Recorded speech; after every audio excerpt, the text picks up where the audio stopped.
is kind of like a clawhammer banjo song I'm going to try to play for you on the guitar with a flat pick, which is like, you know, takes it doubly away from what it's supposed to be. But anyway,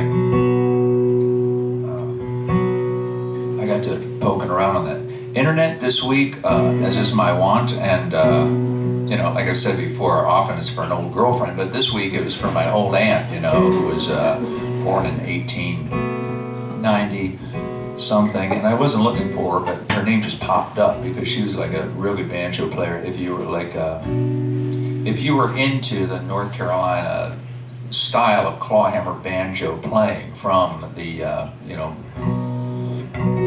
Depression through mid-century, then you probably would have heard of her. She's a celebrity in this world of 200 people, you know.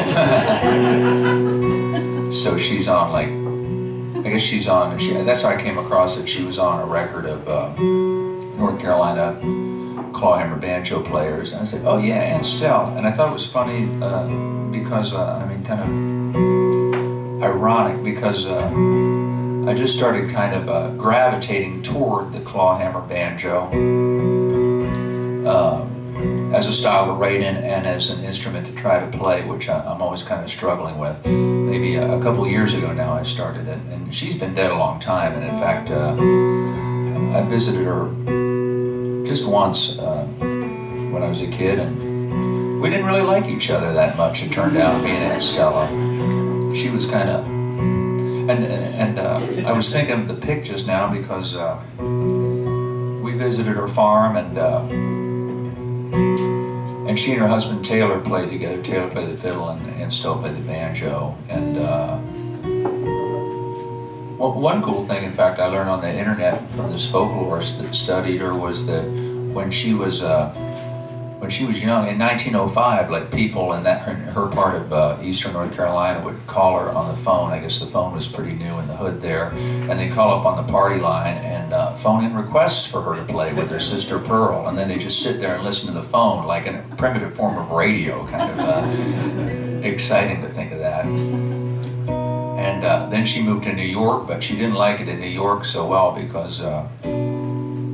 because people liked slower, they demanded slower tempos in New York, not in the city. She was out in the country in New York. So anyway, they liked it fast down in North Carolina. I remember that.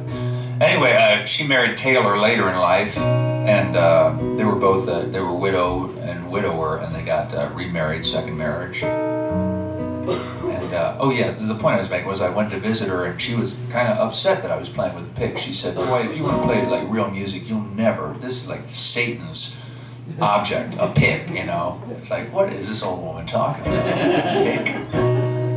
It's crazy. But anyway, kind of ironically, I'm like getting back toward her now and don't have her to talk to anymore, so I'll send this out to her in memory.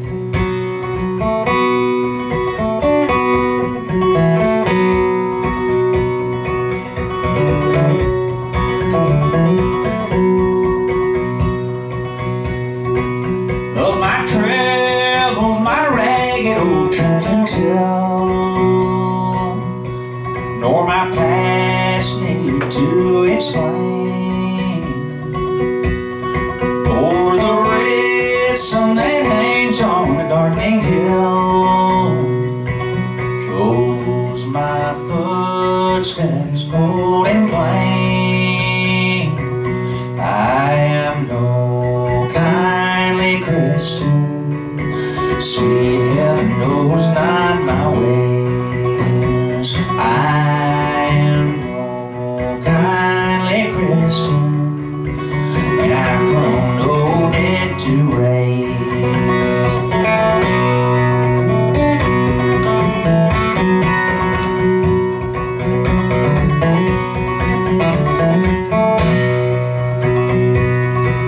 See me there where your fields meet the twilight trees, edging closer as day declines. No compassion or love do I ask of thee. Please unclasp your hand from mine, for I am no kindly Christian. Sweet heaven knows knows not my way. I am no kindly Christian, and I come no need to raise.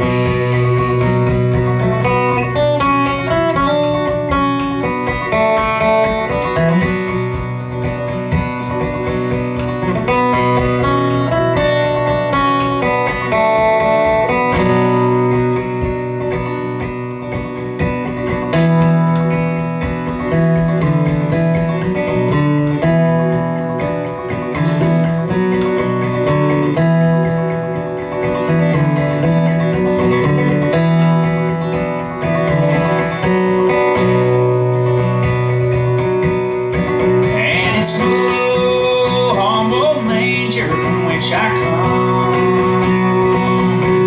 my mother no virgin she. Though my words be unpolished, my patient tongue, you'll do well not to misread.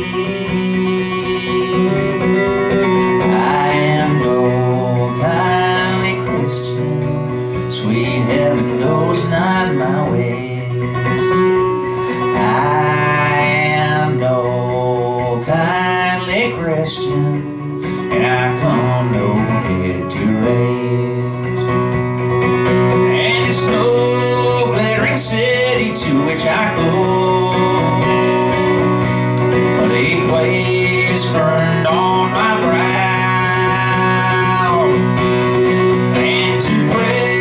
Unguidedly on, get your hand off of me now, for I am no kindly Christian, sweet heaven knows not my way.